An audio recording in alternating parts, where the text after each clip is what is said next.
want to say leave the house with this microphone and this karaoke. He just started laughing. He's laughing right now. He's like, oh my God, are you serious? Oh, I'm just going to speak. I mean, I know we're eating, but I just want to spend some time. And I'm the kind of person that likes to look back on hardships because it reminds me of how I got through them, and it reminds me sometimes to be grateful that I'm not in them anymore. And when I was thinking about what I wanted to talk to everybody about, I was like, the only natural thing to talk about is COVID, right? Because that was a hardship that we all went through together. And I feel like I wanted to tell everybody my perspective of COVID, of the beginning of COVID from my eyes. And I think I speak for my family. I think it's their perspective too. And I know that everybody here will be able to relate to everything that I say. So it was the first week. It was like that week where everything was getting a little crazy, right? We're kind of getting nervous. And you see that ticker on the TV and like they're talking about the hospitals and people are getting sick. And we were getting emails and faxes from the health department that they were changing like guidelines, and they were talking about things we couldn't do and things we could do. So it was getting a little bit stressful. So I remember in March, we're waiting in the office for the governor to talk. And I remember specifically, I was in the office with George and Athena, and we knew he was gonna say something big. And so we're waiting, and he says, masks for everybody. Then he says, like, all these businesses have to be closed. And then he basically told everybody, don't go anywhere, and that the restaurants now are carry out only. We were like all silent because it was like kind of overwhelming and we didn't really know what to say to each other. But I do remember thinking three things. And I remember thinking, okay, so now we have to figure out how to keep ourselves healthy and our family.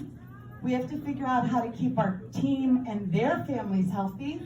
And number three, we have to figure out how make sure that we stay in business. So no big deal, no big deal. Just a few little minor things, but no, it was a big deal. So we call Olympians to make sure George and Angela, obviously they did see the same thing. And Angela said, obviously we don't have a plan right now, but what we need to do is gather our team and tell everybody the situation.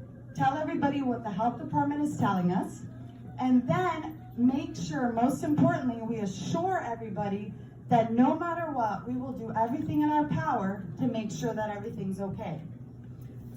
So we did, and that was really hard, actually. Now don't forget, 2 restaurants support not only our whole family, but also you and your families. And that's something we don't take lightly.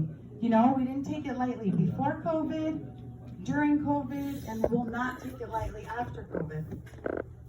So anyways, I don't know if you remember, after the dining room closed, it was a Friday, that first week. I know everybody remembers, and whoever doesn't remember, I will remind you. The phones were ringing like crazy. The to-go bags are all over the place. We don't know who they go to. There's like 40 of them. There's guests all over the dining room, huddling over each other. Now we have people on our team running up and down the shopping center, trying to match the bags with the cars. Now the cars are past Taco Bell, and they're blocking all of our neighbors in the shopping center as well.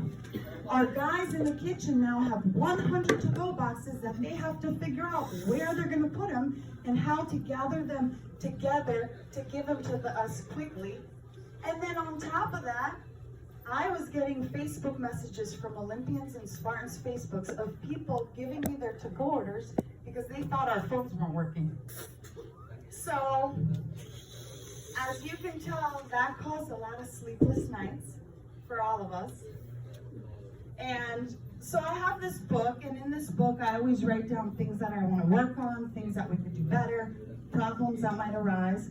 And so those first couple nights, I wrote down every single thing that I thought was something we needed to solve. Whether things that I saw or things that you all told me that we needed to solve.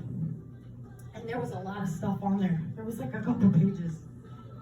And usually when I have an issue, I always think back to what did my dad do? Or how did he handle a situation? Or what did he tell somebody? Or what was he willing to change? Or what was he not willing to change? But this time, there was nothing to go off of because it was something none of us had ever been through. So anyways, as I was crossing things off the list, for thing we did online ordering. The boys did that, and that was very hard to do. And then we were solving different situations, and we were coming up with a new system. And as I was crossing things off, I realized that a lot of things that we crossed off our list were because of two things. The one thing was things that you all told me that we should change, that we tried and worked. And then the next thing were things that maybe you didn't tell me, but that you did on your own, and we saw you do it. And I was able to cross those things off the list. So I saw on Saturday night a couple of you start putting everything in alphabetical order. And I saw the guys start writing what each to-go box had on the side, so when everything was stacked that they could see it easily. I saw those things, and in a time of uncertainty, stuff like that brought me comfort to know I had a team like that. You see, we all have the same goal. The same goal is to make sure that the guests leave happy.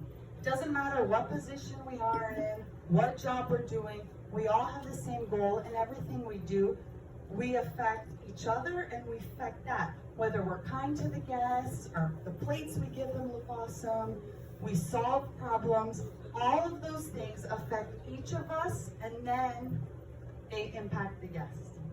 So in a time where 1 in 5 businesses are closing because of COVID or will close because of COVID, I am proud to say that I have a team, we have a team that collectively want to help each other, but not as co-workers, but as friends too. You know, like the name outside, Olympians or Spartans, it's just a sign. Like this building, they're just 4 walls. What people say about Spartans and the great things that they say and the reputation we have are not because of those things. They're because of each one of us. They're because the way we act towards the guests, and they're the way we act towards each other. So anyways, thank you very much. I hope you have a Merry Christmas. I hope the next year is like the most awesome rad year of your life. And I hope you're all always healthy. Thank you.